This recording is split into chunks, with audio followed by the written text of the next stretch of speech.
Hola, muy buenas a todos. Mi nombre es José Manuel Hernández Ceguera y vamos a continuar con la exposición de tanques semienterrados. Esta es la parte 4. Para seguir con la exposición tenemos que considerar el siguiente tema, que son las acciones permanentes y las acciones variables. En este caso vamos a ver qué son las acciones permanentes, y las acciones permanentes tienen como significado que son aquellas acciones que actúan de forma continua sobre toda una estructura o sobre toda la estructura del tanque semienterrado, y cuya intensidad se puede considerar como constante en todo el tiempo. Este tipo de acciones permanentes se pueden considerar como varias, como son las cargas muertas.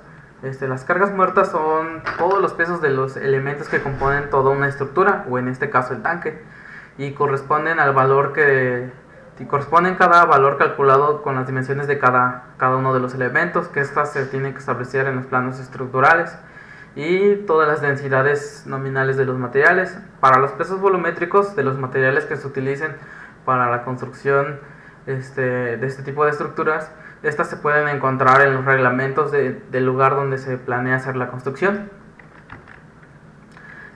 Para este caso vamos a checar las cargas de agua también, es una de las acciones permanentes. Las cargas de agua, estas se pueden determinar con la magnitud de las cargas debidas al agua, y se pueden considerar la altura del agua en el recipiente hasta un nivel de vertido de excedencia. Esto obviamente considerando un peso volumétrico de 1000 kilogramos entre metro cúbico. Para las cargas de agua nosotros tenemos que evaluar las deformaciones de la estructura y de la cimentación de los tanques de regulación. Estos se tienen que suponer que están al 70% de su capacidad total para poder obtener un diseño óptimo. En las cargas del terreno, estos tipos de cargas se tienen que considerar en cuenta como un empuje activo del terreno, y considerándolo una sobrecarga que pueda presentarse por efecto de las cargas vivas rodantes. Esto es muy importante porque si hay una falla en el terreno, la estructura puede llegar a colapsar o dañarse.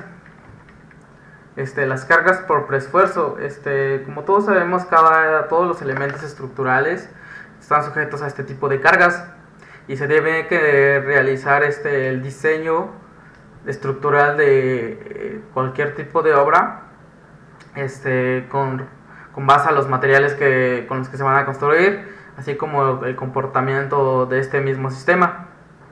Este tipo de diseño también tiene que estar sujeto a una revisión de concentración de esfuerzos y comportamiento a todo lo largo de los elementos preforzados, así como también se tienen que checar los esfuerzos en todo el sistema, sean preforzados o no. Para continuar tenemos otro tipo de acciones permanentes, que son las deformaciones y desplazamientos impuestos. Estos se tienen que considerar las deformaciones impuestos por la estructura, dado que pueden variar a lo largo del tiempo, como los desvíos a preesfuerzo y movimientos diferenciales de los apoyos en toda la construcción. Como les había dicho antes, existen dos tipos de acciones. Ahora vamos a ver las variables.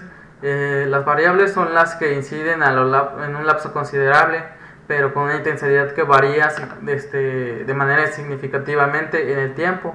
Estas se pueden considerar como las cargas vivas y los efectos en los cambios de temperatura. Estas son acciones que pueden llegar a deformar a lo largo del tiempo todas las estructuras, pero en un determinado momento, dado que son variables y no están permanentemente en la estructura.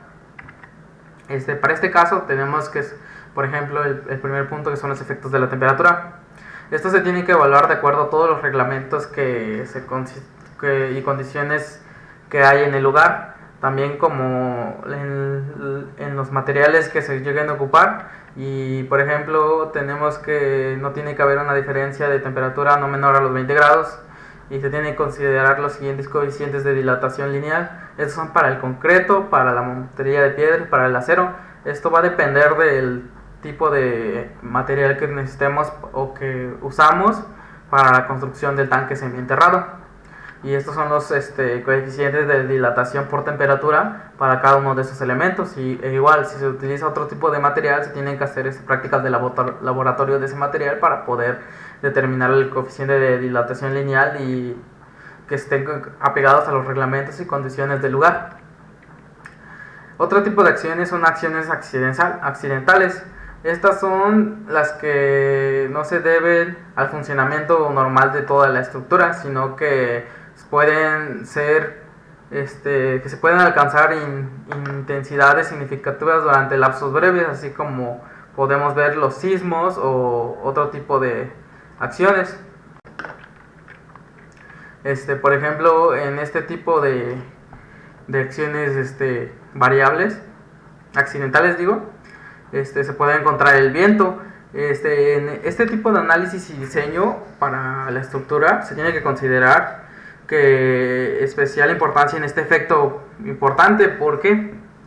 Porque en todo el área expuesta, que es la estructura del tanque, se tiene que obtener la relación de los estados límites de volcamiento y deslizamiento. Cuando el recipiente igual se encuentre vacío, va a tener otro factor de seguridad para ambos efectos y tiene que ser igual o mayor de 2. El efecto del viento simultáneamente con el peso del agua en los tanques de regulación se debe considerar que se encuentran llenos al 80% para poder hacer el diseño de las acciones variables como estas en el viento.